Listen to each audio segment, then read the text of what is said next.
Welcome to Chapter 1.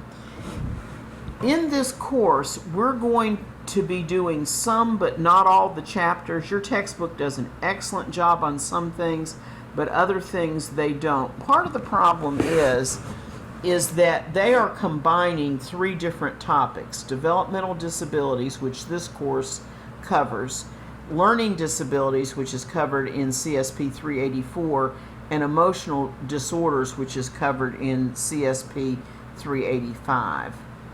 So, looking at the definition of developmental disabilities, which this course covers, it is a disability that is manifested before the person reaches 22.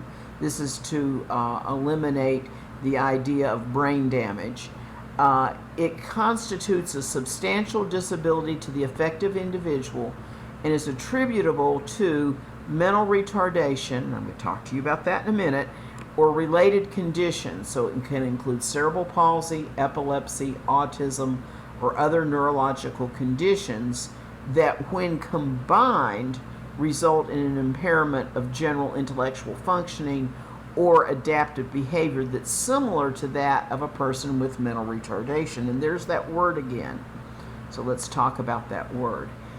In the previous slide, they used the word mental retardation. This word is now being replaced in all government records by law by the word intellectual disability. You will see other groups use the word cognitive impairment. It's still the same group of people. So let's talk about the percentages of people with the different disability categories. The federal law covers 13 different areas of disability.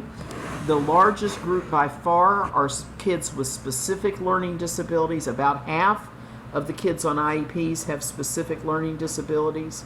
About 20% have speech and language impairments. And then you can see all the rest are less than 10%. Intellectual disabilities is 10%. Emotional disturbance is around 8%. Other health impairments, which is mostly attention deficit disorder, are about 8%. And then all the other disabilities combined, deaf, blind, physical impairments, multiple impairments, deaf, blind, all of those combined make up around 9% of the kids being served. One of the things we have to think about a lot, especially in this field of developmental disabilities, is the language that we use to put people in categories. Once we start saying you are in category A or you are in category B because of this word we're going to put to describe you, then that word can be a word that is used as a weapon against people. So our first thought question is, what we now call developmental disabilities or intellectual disabilities or cognitive impairments have over the decades had such labels as mental retardation, idiot, imbecile, and moron. Those were actually medical terms in the 1800s. Afflicted. It seems that as the terminology changes, new ways to demean and belittle people are born. How can we eliminate the stigma? Has the inclusion of individuals with intellectual disabilities in more of public life improved this situation? And this is one of your discussion questions. So let's look at some of the terminology. A disability versus a handicap. A disability is a describable, measurable condition, the lack or reduction of an expected human ability. A handicap is a restriction on the performance of a desired function due to environmental barriers that cannot or will not be modified. Now, what does all that big verbiage mean? Well, we also talk about handicapism, the mistaken assumption that an individual with a disability must also be handicapped and unable to perform necessary life functioning. And then the third issue we're going to look at is putting the person first. Mary is a student with a learning disability. So what do I say about all that? Let's look at Stevie Wonder. You know Stevie Wonder. Isn't she lovely? Wonderful singer. Been around since the 60s and is still performing today. He has a visual impairment. He can't read, he can't drive a car, but he has more money and fame than you can imagine. He has a disability. It's a vision loss. He has a handicap in mobility. In other words, he can't get around without assistance, but not in vocation. The guy is one of the most successful songwriters and singers of my generation, because he and I are very close to the same age. Handicapism is where we say, you can't do that because. If I said to you, you can't do that, you're a girl, you'd get mad at me. If I say you can't do that, you're in special education, you go, so what? Why is it you're offended by the first statement and not the second? In person-first language, what we want to look at is putting the person before the disability. I wasn't a mentally retarded teacher. I was a teacher of children with intellectual disabilities.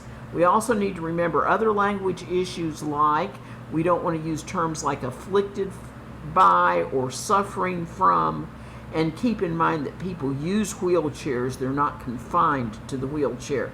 It's like saying I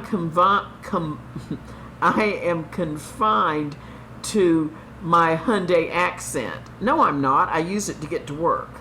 And people with wheelchairs use it to get from one place to another. Classification. This is putting people into groups based on the presence of shared characteristics. We want to think about the fact that when we say that these people are in this particular group, by doing that, we're disregarding some of the things that make these people individuals.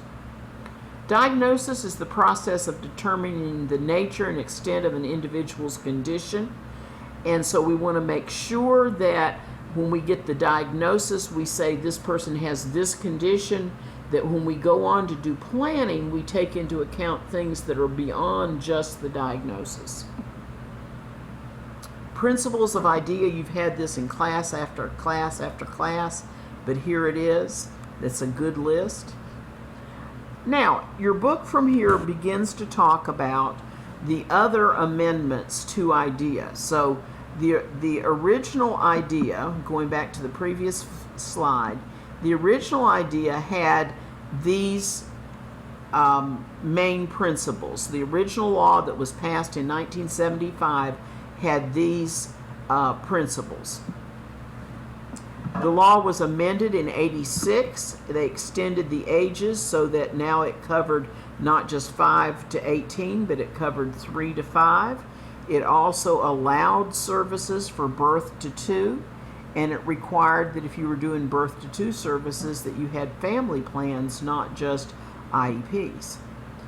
In 1990, they changed the name from the Education of All Handicapped Children's Act to Individuals with Disabilities Education Act. They added transition planning for the older kids, and they added 2 categories to the disabilities, autism and traumatic brain injury. In 1997, we had another set of amendments. This set of amendments required that kids who are on IEPs had to participate in state assessments. It also referenced the curriculum to the general ed curriculum, and it established new discipline procedures. In 2004, which is the latest set of amendments to IDEA, we added response to intervention. We added discrepancy criteria as being only one way to identify learning disabilities. It allowed IDEA funds to be used for early intervening services, in other words, response to intervention, and it said that we had to use universal design. So all those slides apply to the same law. It was first passed in '75 as the Education of All Handicapped Children's Act, and it was reauthorized in '86, '90, and '97 and 2004, but it's still the same law. So then your book talks about historically how people have responded to people with disability. In the classical period, which would be Greek and Roman, we had rejection, neglect, and fear. In the Middle Ages, we had the contradictory response of protection from the church, but also fear and actually label of demonic possession. And then in Enlightenment, in the 1800s, we began to see treatment and training. And so then they talk about in the United States that in the 1800s we had training and custodial care. In the 1900s, first half of the 20th century, training and education. Second half of the 20th century, disability rights and public school special education. But your book skipped a section. They skipped one of the darkest chapters in U.S. history, and this was the eugenics movement. From shortly after the Civil War until the 1970s, legislation existed to create a better society by limiting the rights of individuals with intellectual disabilities. Eugenics, and this is from the website that I've given you a link to, was quite literally an effort to breed better human beings by encouraging reproduction of people with good genes and discouraging those with bad genes. They lobbied for social legislation to keep racial and ethnic groups separate, to restrict immigration, and to sterilize people that were considered genetically unfit. And elements of this movement were actually models for the Nazis. And in fact, when the Nazis began to exterminate people, the first people they exterminated were people with disabilities and gypsies. It was not only later that they began to exterminate Jews and people who helped the Jews. So thought question 2, go to the website for the American Eugenics Society, click on one of the topics listed, read it, and discuss what you found. So, trends in history, and I gave you my thought about how to think about this.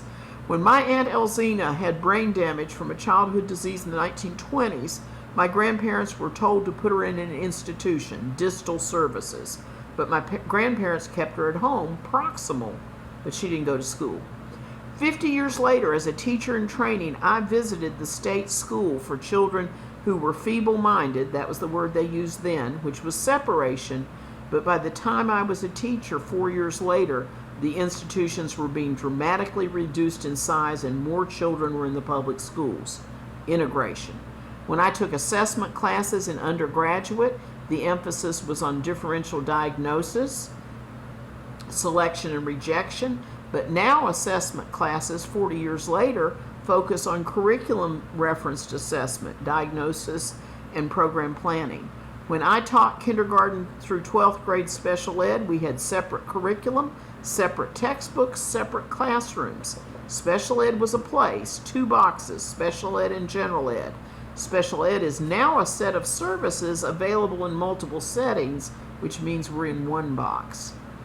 You can see here the trend from general classroom in 1986, 26% of special ed kids were in the general classroom more than half a day.